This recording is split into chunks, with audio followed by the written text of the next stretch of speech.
All right, live and on air. This one's going live, so hopefully you guys enjoy it. Good morning, good afternoon, and good evening wherever you are in the world. Welcome down the Security Rabbit Hole. This is Raf, and you are listening and watching the Down the Security Rabbit Hole podcast with my co-host today, Mr. Jim Tiller. Howdy, Jim. I'm doing good. How you doing, Raf? Excellent. I have a panel of esteemed guests. You probably guys, if you saw the first two episodes of this series, which to be fair, I'm not quite sure if this is part 3 of something. We'll know when we get there. The AI will tell us. John, welcome back. I'm glad to be here. Completely overdressed. Yes, but glad to be here. I love it. I love that you're wearing a suit jacket. That's fantastic. The rest of us are sort of t-shirts and like loose vacation wear, and John's in a jacket. I love it. Going around the horn, Jeff Collins. Welcome back, Jeff. Hi, everybody. Pleasure to join again.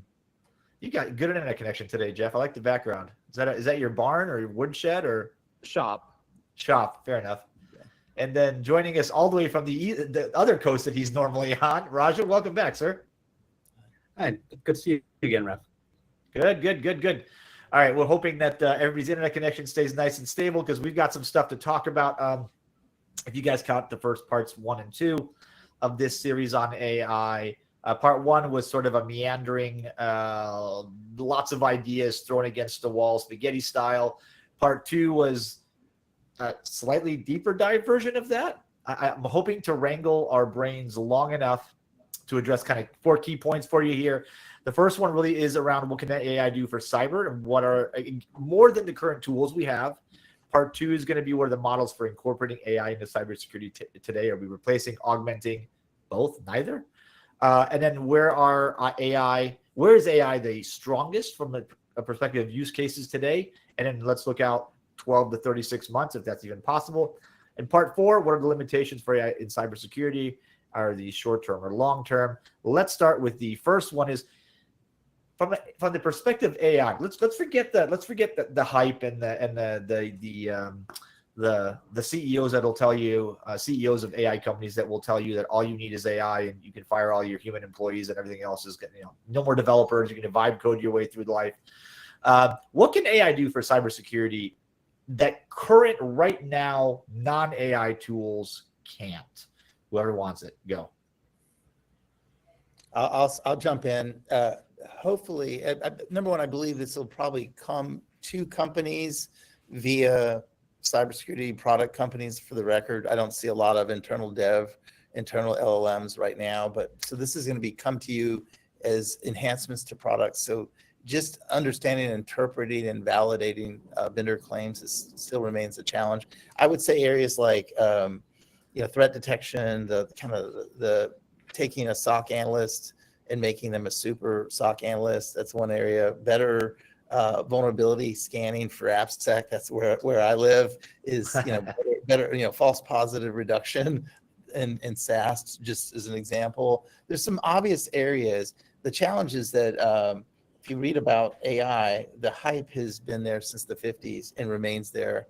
I'll repeat it again. My 2019 RSA session was how to vet vendor claims on AI in 2019, which was really machine learning. It's only gotten exponentially worse.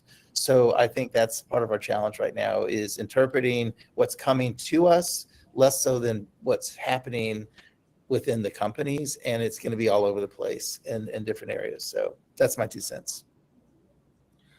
I think I agree with that, John. I would add to that as well. I think, look, you're absolutely right. There's been a tremendous amount of hype around AI. I mean, very frankly, Marvin Minsky was talking about this back in the 80s and 90s over at MIT. And I think there's been a lot of false starts as well. I mean, do you remember how in the 90s everyone was talking about genetic algorithms, this and that, and ultimately turned around and said it wasn't going to be implemented? Well, that's sort of where AI is right now. I mean, and it's so conflated. People keep on talking about machine learning. They talk about LLMs. They talk about now the next thing is agentic AI, and after that we'll see is inference engines, and it's going to continue on and on. But if we take a step back and say, okay, look, what's actually important to the user? It's not the how, but it's the what it does. And if we take a look at one of the reasons it's so important is because the volume of attacks is higher than ever before, and it can't take, and you simply can't rely on human intervention or human response for every single one of these attacks. So really what we're talking about is we're talking about using AI to adapt that static defense to a dynamic world of attacks.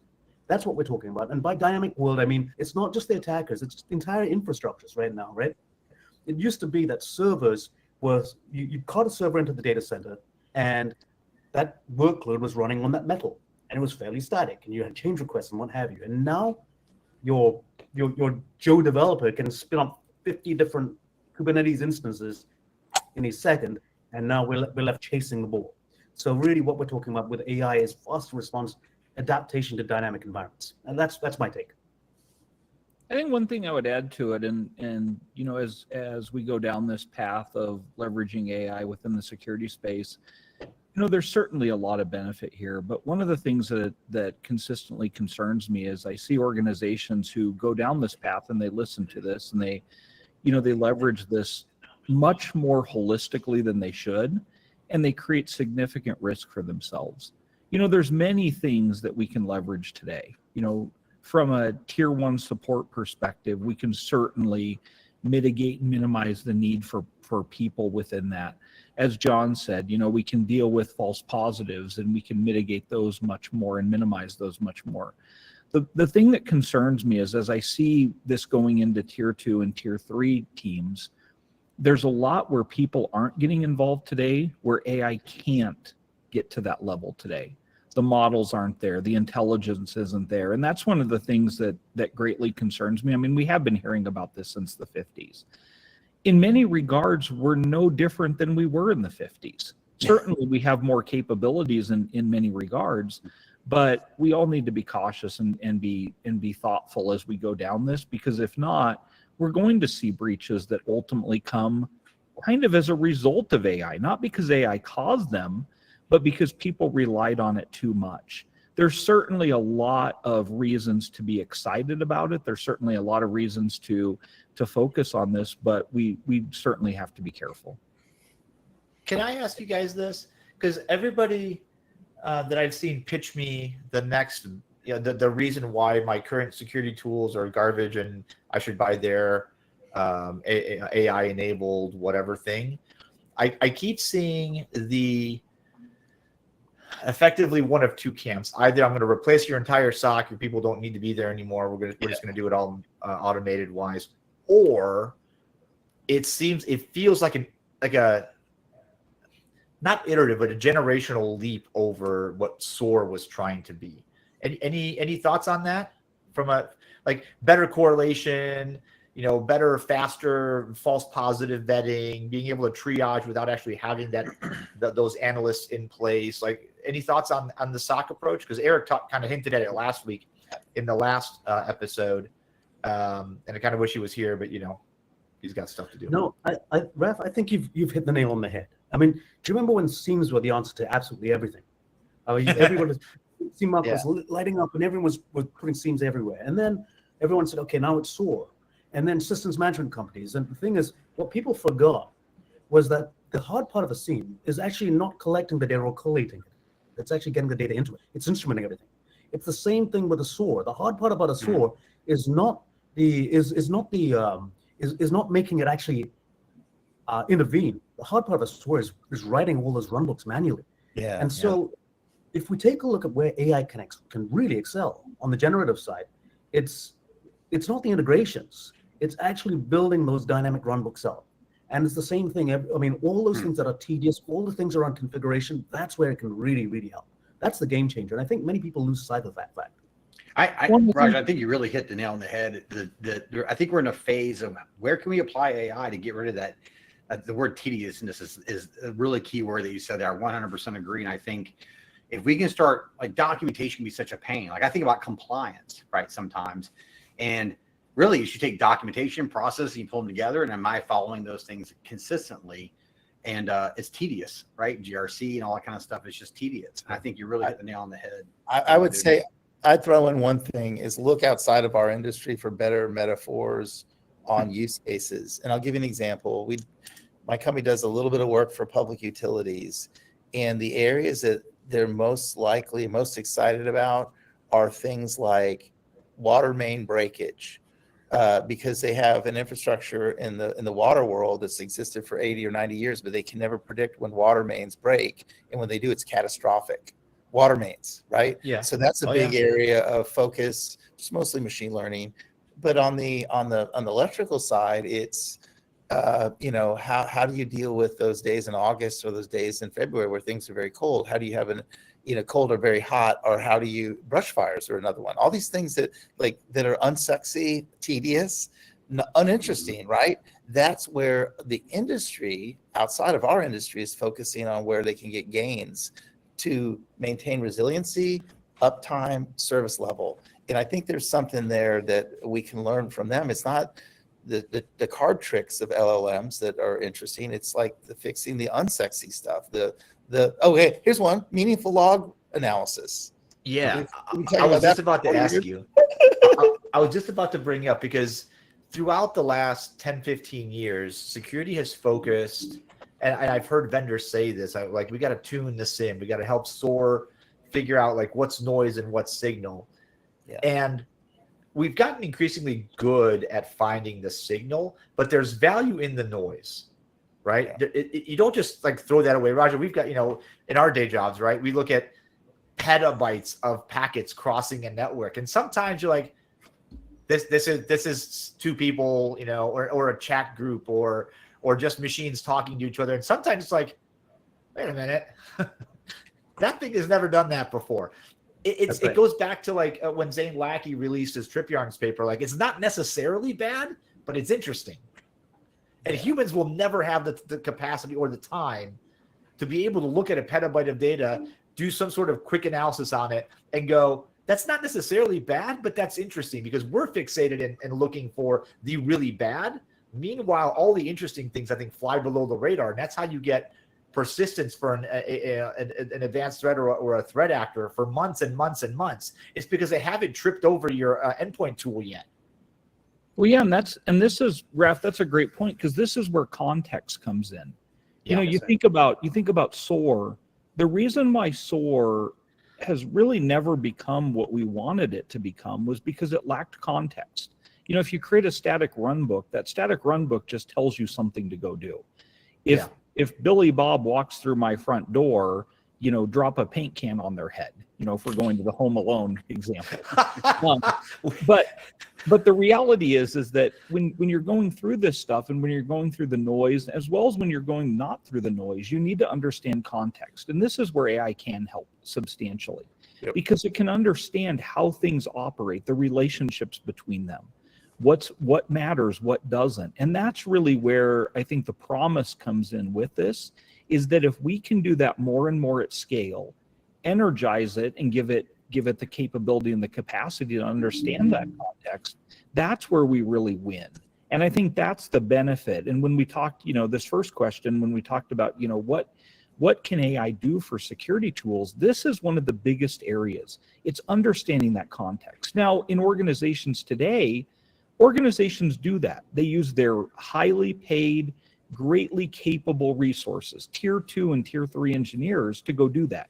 And they understand that Active Directory is supposed to do this goofy job each day that does, 3 things that no one understands why, but there's this really weird application that was written 20 years ago that requires it. Well, 90% of security tools, and probably close to 100%, would trip on that and say, oh my gosh, the world's ending. Well, that's fair. With AI, you can understand that that's happened every single day. And while it doesn't happen every day, maybe it happens every 18.267 hours, and then randomly it happens every 19.45 hours. So there's really no rhyme or reason, but the reality is that it does it, and it's supposed to, and this is really where we can get a lot of benefit from it.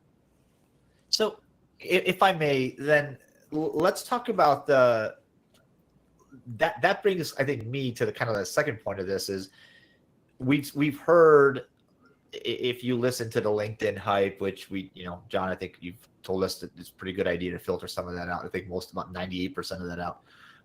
With any hype cycle, you get the hucksters, you get the carnies, right? That just stand there and tell you how it'll be the best thing ever, and they'll move on to the next thing in 6 months. Did you say the carnies? What did you say? The carnies, man. Yeah, they're called. Aren't they called barkers? The carnival barkers. Yeah. Oh, barkers, okay. yeah. Yeah. Okay, good. Whew. Yeah, not Yes. commies, but also that too, probably. Although that's a different kind of podcast. So let's talk about what the model that we think as a group, because you guys, there's a lot of collective wisdom in this panel. Tell me about the model you guys think. Let's start with short term and then go long term. That AI is going to be. Are we going to replace people? Are we going to augment a specific subset of people? Are we going to weave AI in between the chairs, as it were, to provide some sort of additional scaling factor on the human? Talk to me about this, and I'm sure I've got 3 different opinions, maybe. So jump in. I'll go. I'll Not start. at once. I would say, or no opinions, either way. So, Raf, I mean, certainly we see at this point in time, we see AI replacing a lot of tier 1 support staff. Yeah. That's happening today. And that's not bad. I mean, that takes tier 1 support staff, enables companies to make those people heroes, and allows them to move up to tier 2, tier 3, other roles that are much more strategic in the organization. We see that a lot, and that happens within the security space. We see that across the aisle in IT, within operations, engineering. We see that kind of happening across the board. That's going to continue happening, and there'll probably always be some level of, an augmentative approach where it'll be hybrid. There'll be some levels of tier 1 support, but by and large, I see a lot of that going away over time. When you get into the tier 2 realm, it certainly gets more tricky. If you look out 5 years, can we get there with generative? Possibly, but it's going to take large amounts of training and large amounts of intelligence and large amounts of data that's curated. We had a conversation. One of the podcasts I was on, probably a year ago now, was on, AI bias. And that AI bias will greatly affect our capability and our capacity to go after those tier 2 types of environments. So it'll be interesting to see. I'd love the collective group's thoughts on it as well. But we'll go more and more into more advanced capabilities, but we just have to be careful. I was going to say, I think we don't know. I mean, it'll be a little bit of all of it. And I think being in it allows us to pivot quickly to whatever way. But I would just want to throw in one thing that I totally agree with what you said, Jeff, the tier 1. I've heard this over and over and over the last 6 months from people that I think very highly of. The thing that worries me is the entry points for our industry. And I live in San Antonio. We have the Air Force NOSC. Accenture has a big SOC here. Arctic Wolf has a big SOC here. Go down, the CrowdStrike has a big SOC here. And I've been telling people, since I do a lot of public speaking locally, and after the Denim Group acquisition, we had we have a very high profile locally. So it's like, oh yeah, SOCs, that's the entry point. Your kid wants to get into quote unquote cyber, it's the SOC. I was an ex-AFCERT guy in the 90s who did all this stuff manually. I was a political science major who got the chance to learn Unix and do it manually. That opportunity doesn't exist anymore for somebody. And I worry that those entry points are, AppSec. I'm an AppSec guy. How hard is that? I mean, you got to know code and security. So I don't know. I really don't know. I'm struggling on my side. What do we do here? John, that's you beat me to the question I was going to ask. Is we got to give Roger a chance, but I think that's the thing I'm concerned about. Is if we do the thing that we did in the late 90s, early 2000s with offshoring, where we simply said we don't need tier 1 talent anymore, we're going to use somebody else. We've suddenly completely cut ourselves off at the knees, because how do you then either get into the field or grow? Yeah. Raja, your turn. No. Look, I think you will hit the nail on the head. I'll mention another thing though over here, and this might be a controversial hot take, but I do have a proposed solution as well. Number one, what I'm going to say is AI in its existing state today cannot carry us forward to replace humans, and that's not me turning around and saying, well, stock analysts are beautiful and special snowflakes or what have you. But the reason for it is, very frankly, is that there is opacity around the models today. I'll give you an example. Let's not even cyber, but in my secret double life, I'm an amateur musician who gets paid to stop playing. And on Saturday, I was trying to figure out how to program my keyboard for a set that I had in the evening. ChatGPT happily hallucinated a bunch of buttons on my keyboard, and I took a picture of it, and I said, "This is my keyboard. I would like you to show me where those buttons are." And it actually responded to me. It panned it to me. It said, "Yes, I know. Yamaha makes it really hard to find the buttons." I'm like, "What are you talking about?"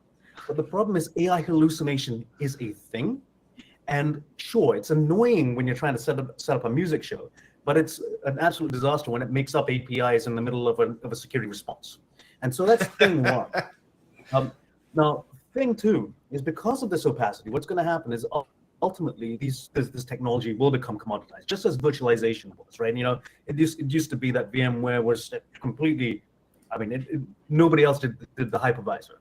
And now you've got open source, you've got KVM, you've got VirtualBox, you've got all these things, and it's probably the most commoditized thing around. I think that with the introduction of very capable models like Llama and what have you, I think ultimately that gap is going to become is going to reduce.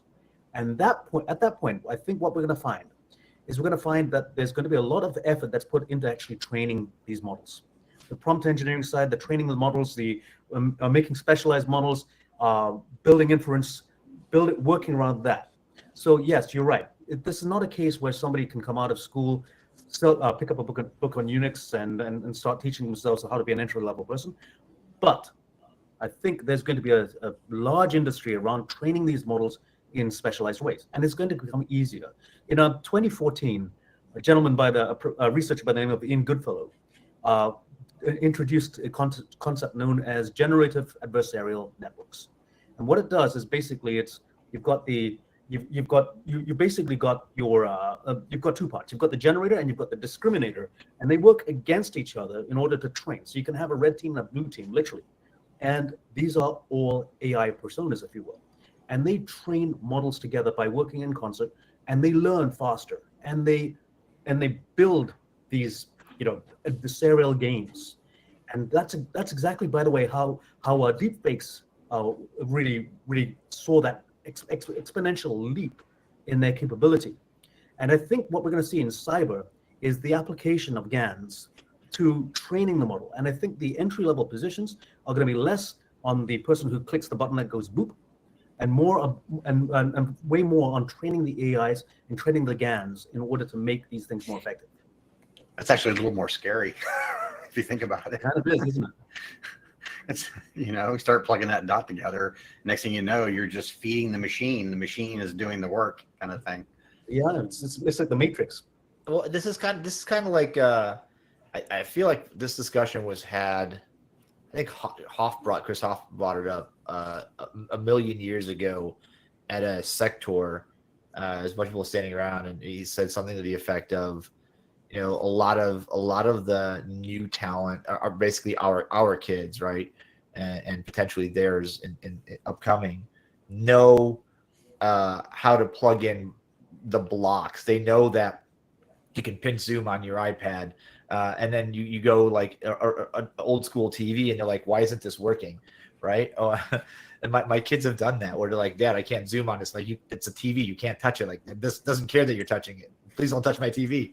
But there's a whole lot of technology. There's a whole lot of underpinnings underneath that I fear that, like, we've built a scaffolding. We've put a nice sheet over it, and it's looking good, and the outside is doing some stuff, but the mechanics inside it, right? How these systems, forget the AI on top of them, how the systems inside them work, right? Do we still have C developers out there? Do we still have people that code machine language? Because do we still have people that know how like the three-way handshake works? Because I feel like every day there's a little bit less of that, right? And if we bring AI into it, it's not just drag and drop coding anymore, as I'm channel James for a second, that we're all afraid of, right? It's not the drag and drop coding that then you don't really have to know what happens in the background. Now it's drag and drop knowledge, which to me is a little scary, because how do you then differentiate between, is this true, is it not? If you've learned coming up on, if during your formalized training or your education, apprenticeship, whatever, you've learned that the AI is going to tell you the answer, and you should just kind of more or less not trust it, but just validate it. How do you start? How do those people do something if you have to start from scratch? Right? That to me is a little worrisome. So, guys, what are the strongest places? And we touched upon this a little bit, but I want to kind of dive into it. Where are the strongest places that if you knowing the application? And Raja, I'm gonna start with you on this one because this is kind of your like wheelhouse. Where are the strongest places AI is applicable right now? And then let's look out 12 to 36 months, and then we'll go kind of around the circle here. Yeah. So, but it's no secret that my opinion is where AI really helps today is in wrangling massive amounts of data. You see, the funny thing is, for years and years, we talked about big data, and we talked about big data as being as a solution, but big data isn't a solution. Big data is a problem statement. So now we've gathered these petabytes of data, and we're trying to figure out what to do with it, and there's no way to wrangle it. And to all the points that have been raised over here, and the fact that we can actually dynamically figure out context, the fact that we can figure out patterns and correlations, that's absolutely massive, because now we can actually do something with all this data we've got. So number one place where machine learning and where AI really helps is in correlating massive amounts of data. For example, on huge networks, on things that you could never really understand. I mean, if you take a look at your average log entry, your average eventing system, a busy one is maybe like 10,000 events per second. But when you look at the network, you're talking about 150 million packets per second. I mean, if you're lucky. And just being able to correlate sort of information, you can't exactly. You cannot do that without AI. So I think that's the first place that people need to really look. Okay. Jeff, John, thoughts? I would say the next 36 months for humans, it would be helping identify the architectural weaknesses, not the massive amounts of data where, again, this is where humans have some sense and some ability to do something above and beyond numbers and data. It's like, what are the inherent challenges and weaknesses on the architecture? And again, I'm a coding and AppSec guy. So because I know inherently you don't or shouldn't trust the outputs from an LLM as a starting point. Shouldn't treat them as ground truth. But there's all these other questions like around what should you really connect to an LLM's API? Should you do that? It's kind of the should world. That's the area that I see humans doing more of, threat modeling specifically, and less code reviews. Jeff? Yeah, I think to add to that point, I think the huge key here is for organizations to be able to leverage this over the next 36 months to understand more and more of what they have. I think one of the things that's so hard for security practitioners and security teams is knowing the dependencies, the interdependencies, how things work, how they operate, how they tie together. And it's what drives a lot of the false positives we see today. I think the more that we can augment that, the more that we can add intelligence, the better. Today, it's still going to take a large amount of manual resolve to get there. No one's really to this point really built a global platform that allows you to quickly intersect this with all kinds of your existing tool sets and things like that and be able to do this at scale. But I think the more and more organizations are able to do that, the better. And I think that will help us all quite substantially. I think that's one of our biggest gaps we still have. We've never solved it. We talked about SOAR before. We've talked about SIMs earlier. And I think there's still a tremendous opportunity there. So I got an interesting one for you guys. And this, I didn't have this in the original show notes, but I'm going to throw this at you anyway, because this is something that I just reminded myself of, and I just found it as you guys were talking.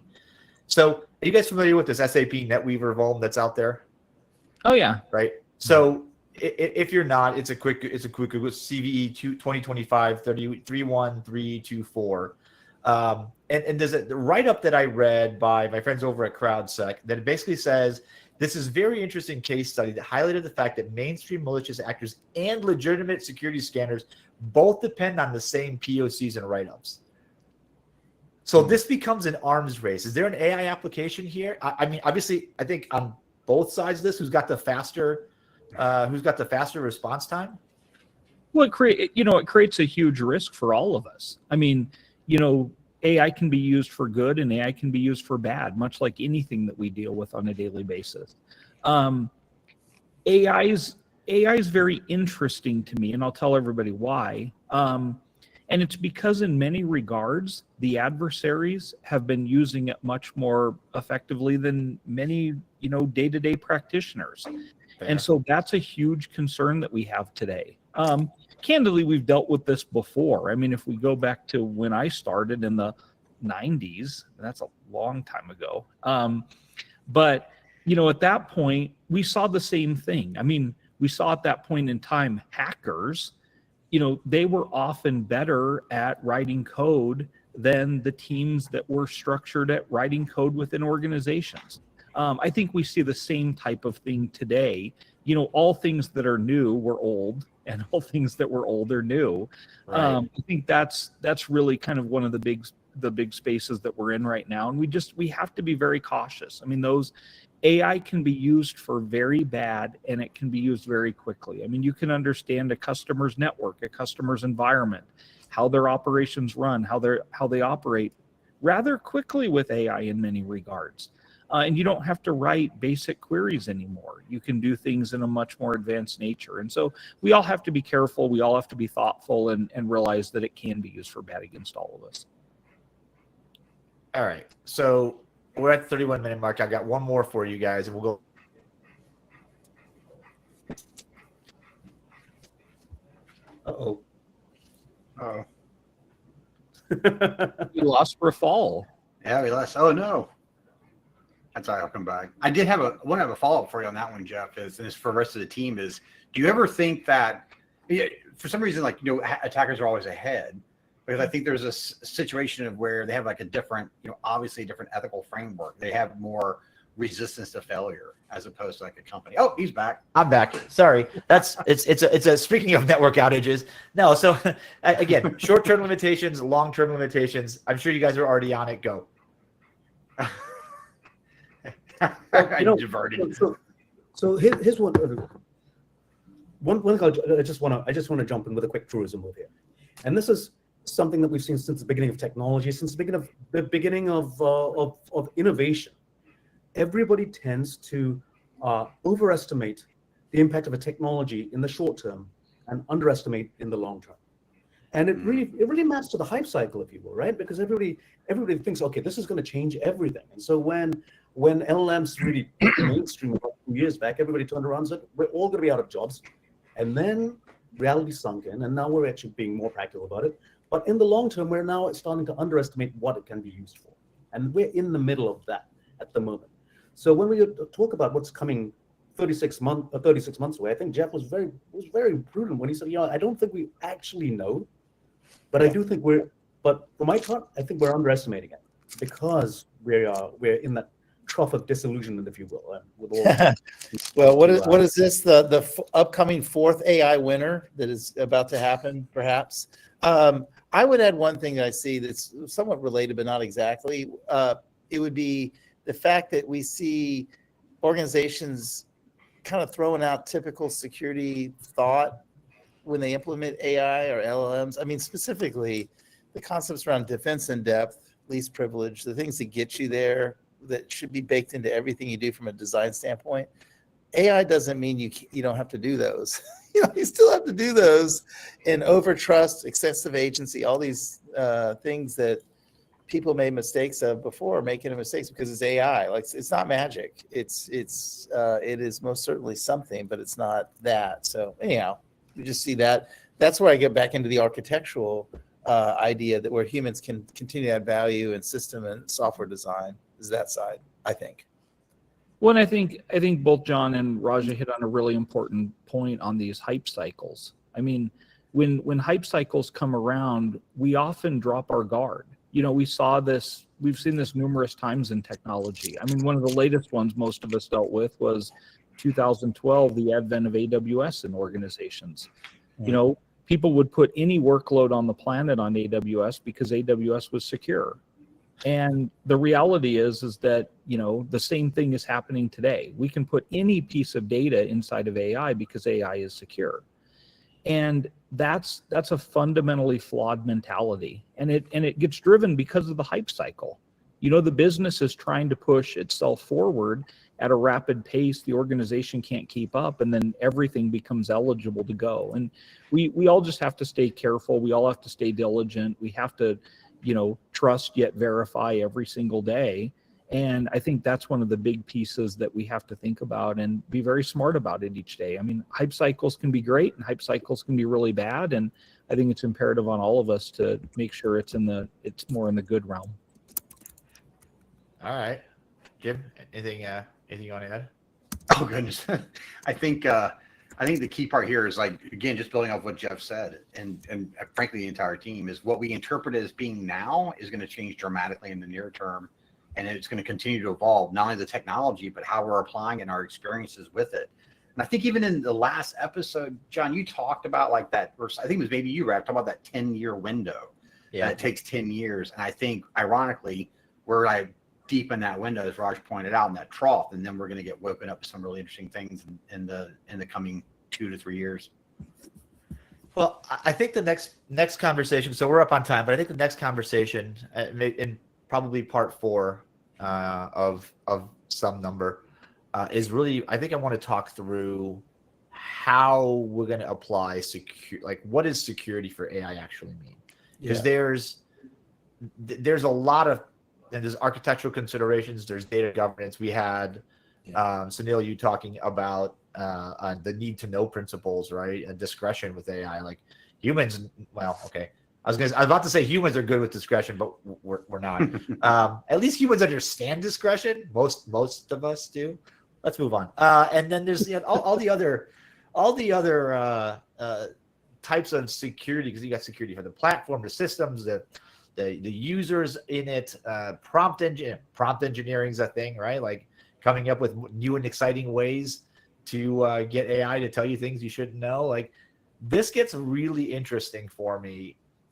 I like where security is taken. And John, I like the idea and the examples from the outside world about like when a water main breaks. But interestingly enough, 20 years ago, 22 years ago, when I worked at IT and we were working on monitoring remote turbines and that kind of thing for customers, like they had algorithms that would look at massive amounts of data from the dozens of sensors inside of a turbine, the vibration at any given point, the heat, the output, the input, like all those things, and say, you know what, based on this, and this, that part's about to fail. Like, cool, but we're 20 some odd years later. Did we really need AI to do that for us? Or is there some new trick, I think, some new thing that it can do, maybe on a much wider scale and maybe much greater precision? But I think it's like the creativity around use case discovery that is really, and it has nothing to do with security. I'm going to give you one more that I promise you I will do something about this. I have a good friend that's the CEO of our local Goodwill. I've worked with him for a long time. And his number 2 is a guy that I've known for a long time. Guess what their challenge is as a business model? They have tons and tons, literally tons of stuff that gets dumped off, mostly garbage. Some percentage of it actually can be resold. A lot of it gets thrown away. A lot of it doesn't even, it's just this churn. So they don't know what to price. So they underprice certain things that are quite valuable, and they store other things that they should throw away. Guess what they have? They're sitting on tons and tons of historical data, and to be able to run Goodwill and donation sites more efficiently and be able to service their audience. There you go. There's a use case for you that's kind of quite interesting, and they're already thinking that way. So John, that's 100% right. I mean, and that's the analogies in the real world. I mean, the bottom line is we see this problem with big data gathering today as well, and that's what I was mentioning earlier on. I mean, I don't know if you've seen this thing, and I'm not trying to plug a product here, but if you've seen this thing, it's called 8 Sleep. It's like this mattress topper that does all kinds of nice things with the temperature. that thing uploads like a gigabyte of data per night into the cloud. What's it doing? It's got like, it's apparently sampling at 40 times a second, heart rates, people moving around, temperature, flow, what have you. And it's moving it all into the cloud. They're doing something on the back end, they're coming back and improving the product. But the bottom line is, what are they doing with that data? And there's a level of governance that needs to be applied on the back end here as well. And I think that's for that, shall we say, the convergence between big data and AI and all the things that they're gathering. What are they going to do with that information, and what happens if it's trained or falls into the wrong hands? I know what bad guys are going to do with that. They're going to figure out when, at any given point in time, the block is in the deepest part of the sleep cycle, where you could like effectively like break a window and nobody will notice, and use that. I mean, that's what that data would be useful for. Yeah. Not that I would think of that. Integration with Alexa to whisper surreptitious thoughts into you, and give you subliminally instructing something. Connect that and your Roomba data, right? So now we can send the vacuum to your room and like whisper things to you while. All right, we got to that this is starting to get into some weird. See, we went all the way to the end before we made it weird, and so at least we got through the good stuff. All right, folks, thanks for joining us. Roger, thank you so much. Jeff, thanks again. John, as always, great having you. We'll do part 4, and we'll have you guys listen in. If you've enjoyed these last 2, this is part 3. We streamed this one again. If you are on if you're subscribed to our YouTube page, you get notifications and you see all the nice things before we actually go live, so you can see them ahead of everybody else who subscribes to Spotify, iTunes, and like 7,000 other places you can subscribe to podcasts that I actually don't even pay attention to. But there they are. Hey, if you're listening to us on Spotify, share with your friends. Drop us a review. We've got, I think, 2,700 or so of you. There's about 5,000 of you on iTunes. Would love a review and a like. Helps grow the audience. And I appreciate you. Thanks for listening. Guys, thanks for being on the show. Folks, we'll see you another time, another place.